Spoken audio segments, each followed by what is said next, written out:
So I thought I'd start today with getting the batteries in and measuring out so I can get George's dad to do the cables because he's got the crimpers. So I took the batteries out and I thought I'd show you the box. It's a little bit lighter without the batteries inside of the box to explain. But we have got gel deep cycle batteries, 12 volts with 100 amp hours. That's what I was trying to say before in the video. Now we're in here and I've got a little platform I can lower down. I'm going to lower the batteries in. I'll show you the little setup because of the way the wires are going into the engine, and I just need to get electric on. We're going to have to put two batteries together, and then we're going to have to put an engine battery in the middle, then we're going to have to put another two batteries to the other side. So down here it's a little bit dark, so I'm going to try to find some light. So, bar me trapping my leg with the battery itself, it's in. So, I've just got to measure between the distance of the terminals, because of course, like I say, we've got the battery in the middle, which is it's not ideal.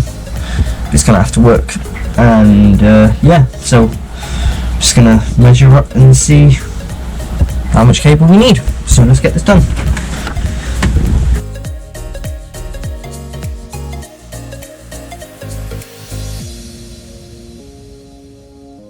Now I'm going to leave you in the hands of George's dad, who's going to go through the cabling with you. Now, are we all sitting comfortably? Then listen in. The objectives of this film are to make cables for the Garrison, which is the Liverpool family's boat, make an informative film to teach people basics of parallel connections, safety, measurements, cutting, crimping, advice from a very interesting meeting we had from Photonic Universe, the manufacturers of the batteries that are going onto the boat, and finally, hopefully, to make a show that people enjoy learning from. Now, you won't electrocute yourself on 12-volt batteries, but they can be dangerous in other ways, so you have to be careful. Now, sometimes it might be worth wearing safety specs and so forth, but you need to be careful about safety. The safety problem is that if you have a live cable, say, and it's bolted onto the battery at one end, and then it's loose at the other, and that touches on a negative end, then you will have effectively a massive arc welder in your engine room, which you do not want, which is also why we go to town a lot during the film on the quality of physical connection that we've got. It's very important. We've heard of installations being done by boatyards where the cables haven't been properly crimped, they've come out, and that can be catastrophic. Now, firstly, before we got into practical, we'll do a bit battery and cable theory. We're connecting up 4 new gel batteries, and we're connecting them in parallel. Yeah. And yeah, all negatives together, all the positives together. Now that looks easy, and those goes off to the boat. If you look at it, all the different cables have got different lengths in this setup. So it looks obvious, but it's not the best way of doing things.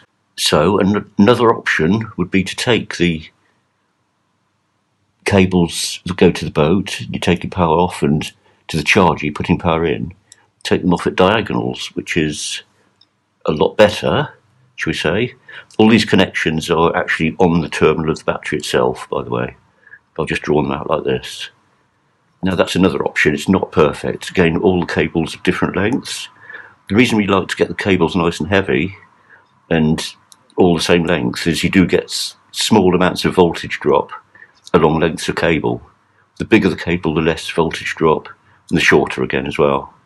So ideally you want short cables but balanced so they're all the same length. So what we're going to do is we use the same amount of cable, but connect them like this. Looks more complicated, but it's pretty simple to do. We take that, we take off to that battery, and this we take over to that battery. So you see we've got a lot more balance in the cables the same length, and then from here we'd go off to the boat. And that's the circuit we're going to do. Now, first of all, safety. There's not a huge amount that can go wrong, but you've got a requirement to make sure your batteries are firmly secured within the boat, and you won't pass boat safety without them being secured. They also have to be covered over. Now, apart from that, the other safety I can think of is that there's a massive amount of energy and current involved in these batteries. Now, when you're connecting them up, if you connect, say, a positive at one end, and you've got your negatives connected up, and the other end of the cable connects against a negative anywhere in the boat, you'll have the effect of being like an arc welder in your boat, in your battery room. So you must not let any cables just be loose, and that's why we go to town a lot on the actual crimping and making sure they're secure. Now, there is a little bit of an error in what I'm doing here, because you should not be wearing any jewellery at all, because if you consider a negative cable touched, or negative bit of the boat here, the positive here, your ring will vaporise and your finger will fall off. But because I'm very attached to having this ring on here, I tend to skip that one. That's the safety aspect.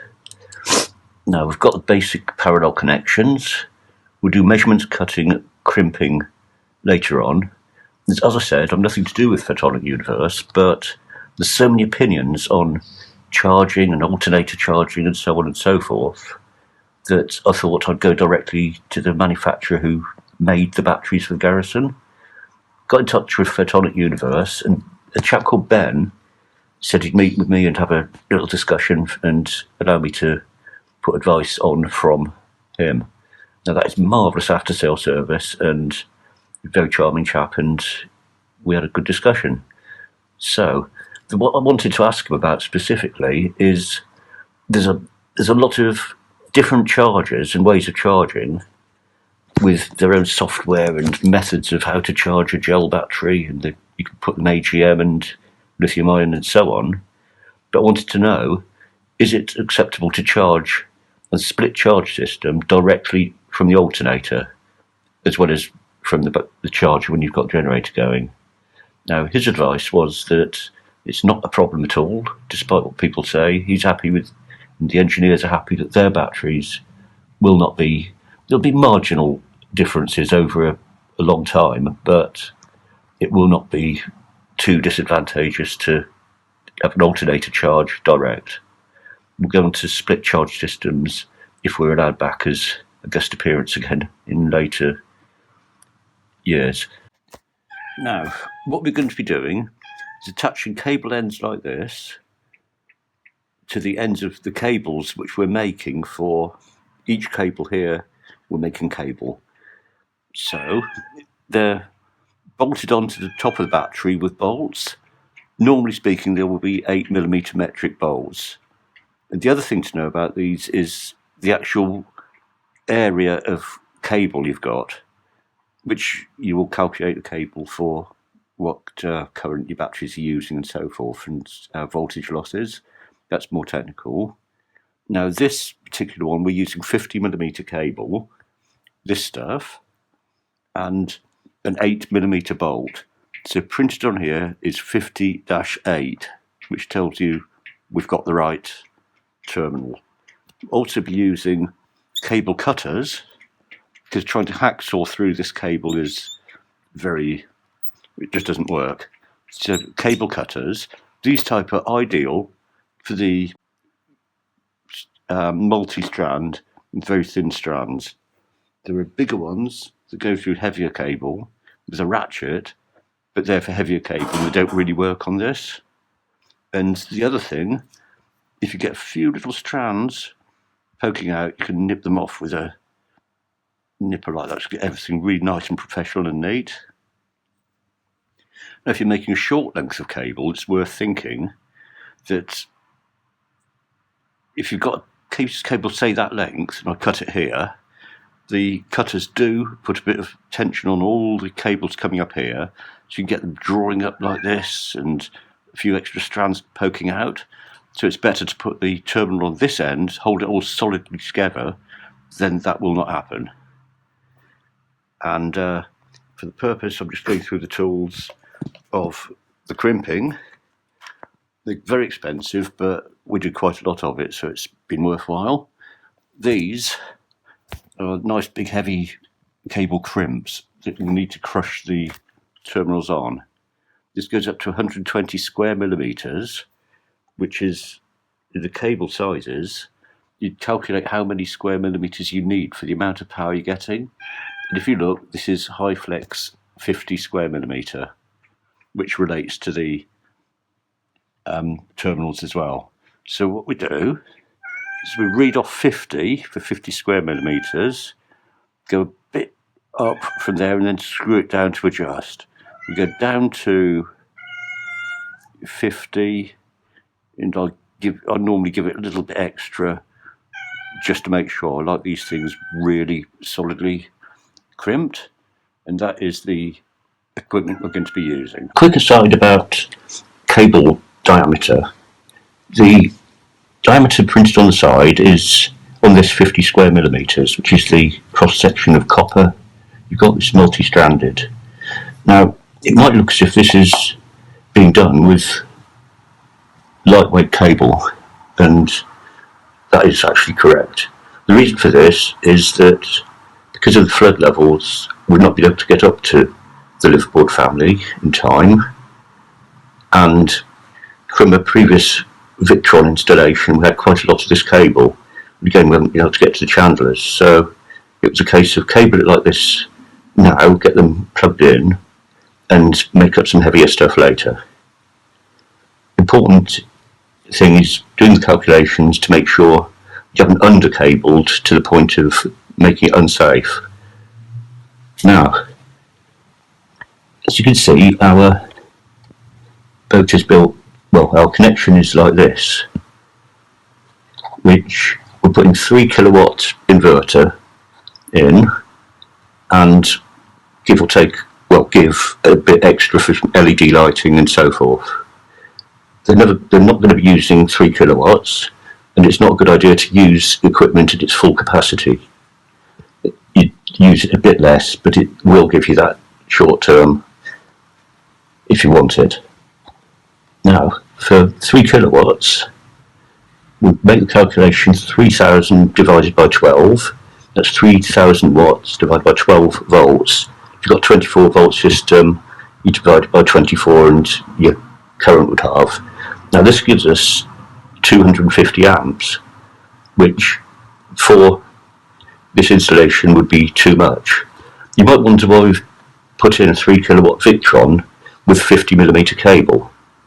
The reason for this is practical in that if you can put in 95 millimeter, which would be what you'd really be looking at, with what we will be recabling these connections with when we see the liveaboard family.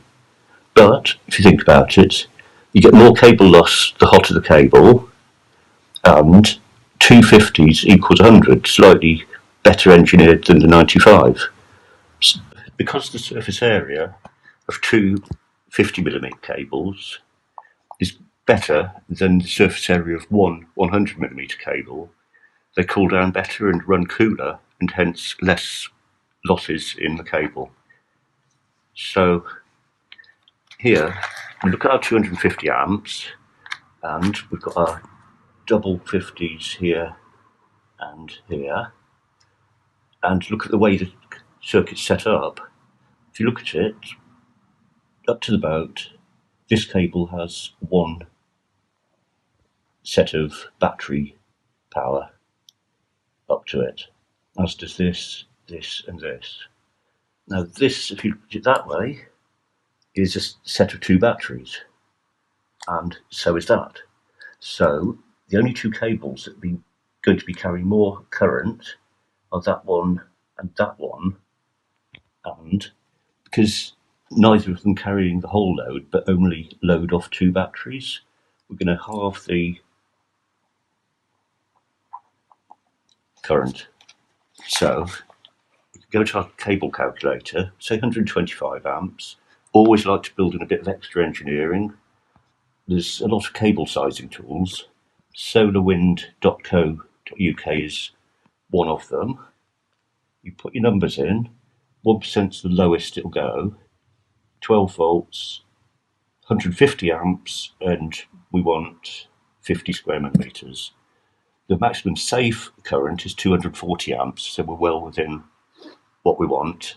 And as I said, these are like to over-engineer, and the shorter the cables and the larger the cross-section, the better, really, within budget and size constraints.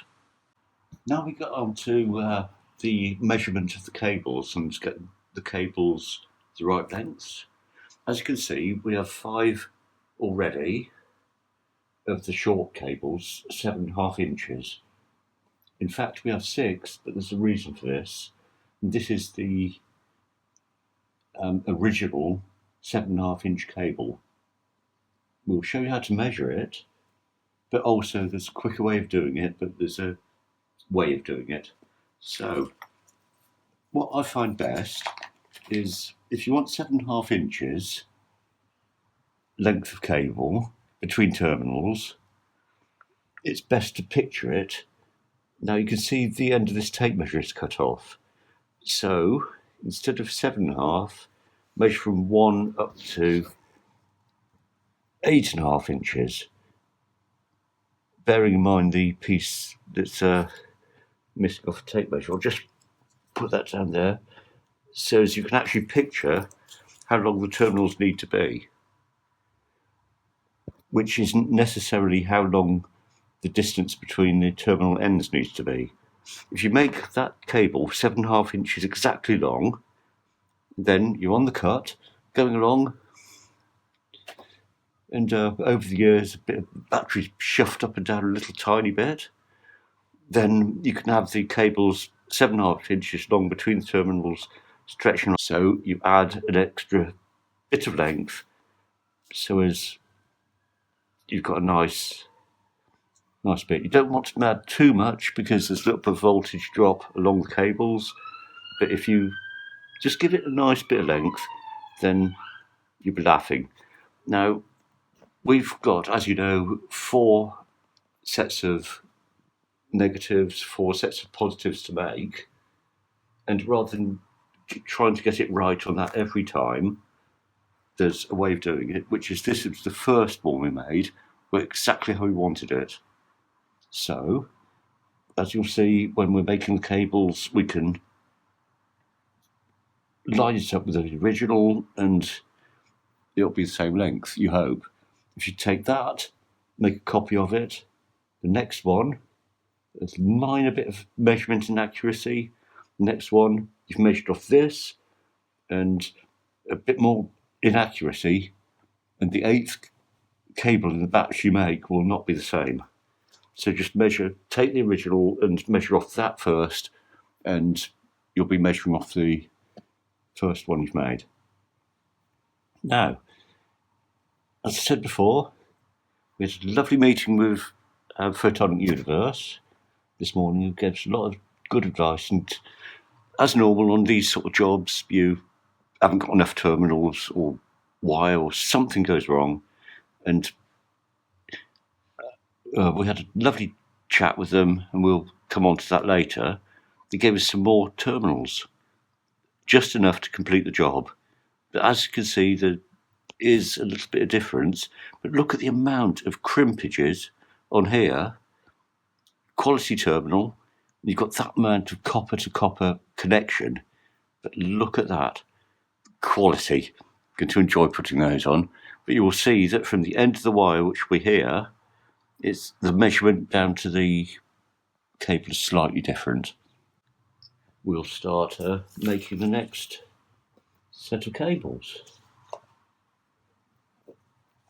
Now, as I said before, or I might not have done, if you take a short length of cable and use the cable cutters and cut it, you will get strands coming out from one end to the other if you cut it to length directly. This is quite a long bit of cable, so it won't actually do that. But you can get strands pulling out, as here, we've done your demonstration, that sort of thing. You're losing that much actual conductor by getting everything in the wrong order. And look. Right, we're going to now do the crimping on one of the particular cables we're making for the boat. This cable we've measured to length, and when you do the measurements, we'll go into that later. It's better to tell you how to cut this off later, because here's one I made earlier. As they say in Blue Peter, we'll go into finding the lengths. It's got a little bit of a sort of slant on it here, so it's easy, I say easy, to actually get this on without any spare strands poking out. It's worth twisting it a little. When we do this, with the batteries, we line the cable up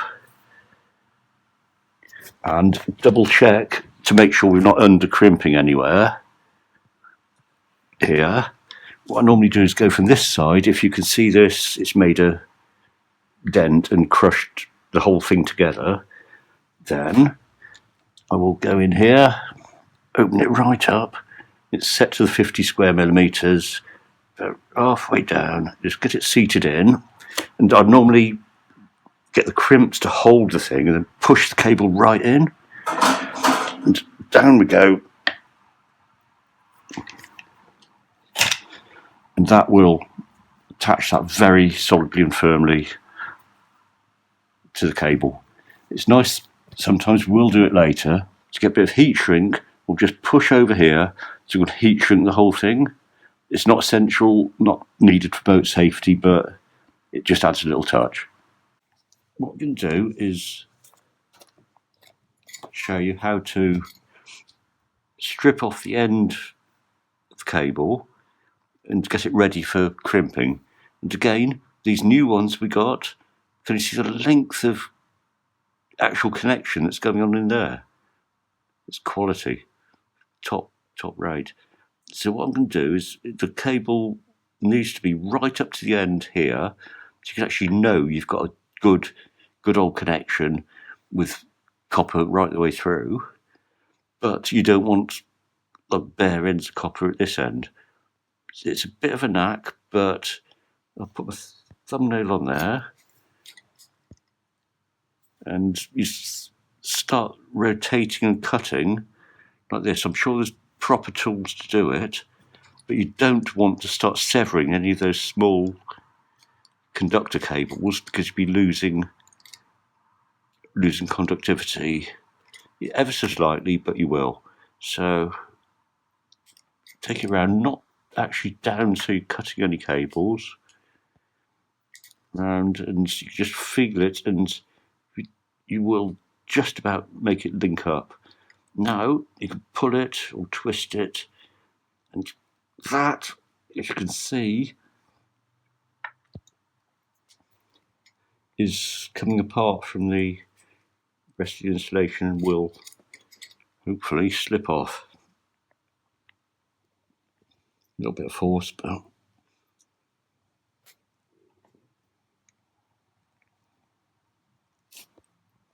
and hopefully that should be exactly, not quite, it's about 1 millimetre to go, so we can just go round again. It's easier once you've got close to where you want to go. I know it's only a little tiny piece, but to get it right, it's worth A little bit extra. There we go.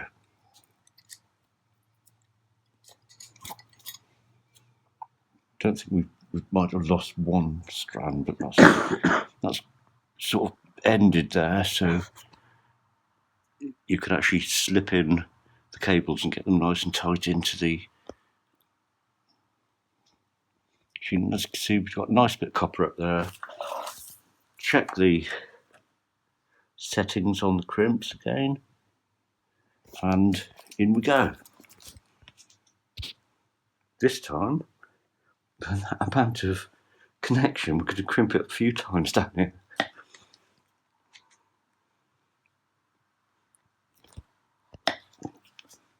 Quality.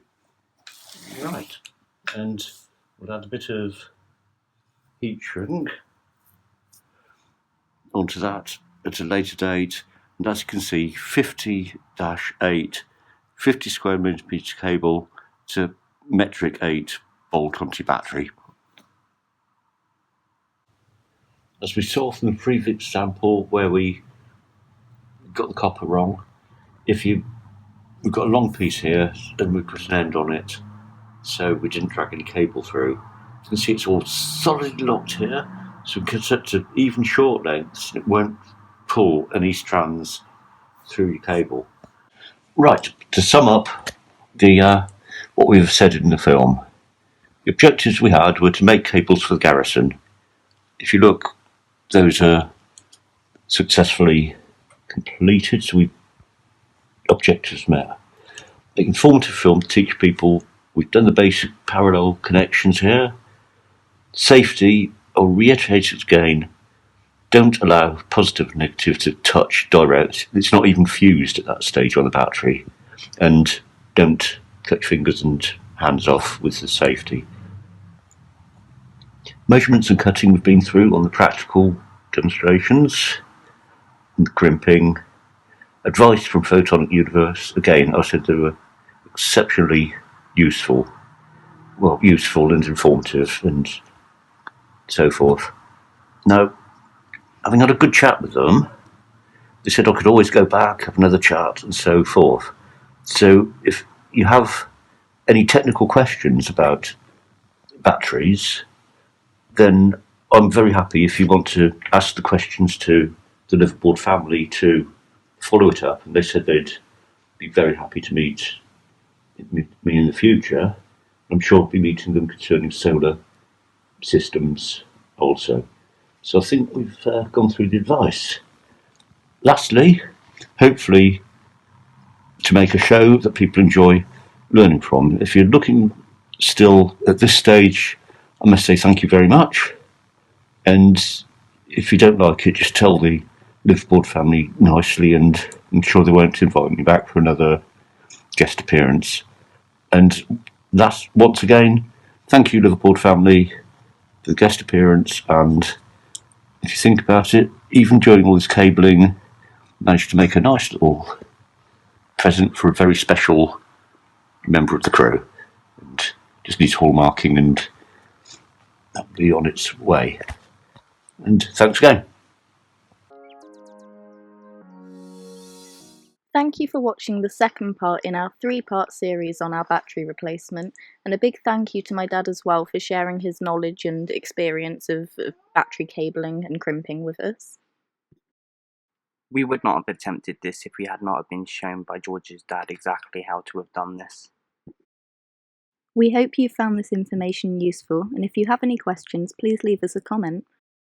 Or click the link in the description to see the batteries that we purchased from Photonic Universe on Amazon.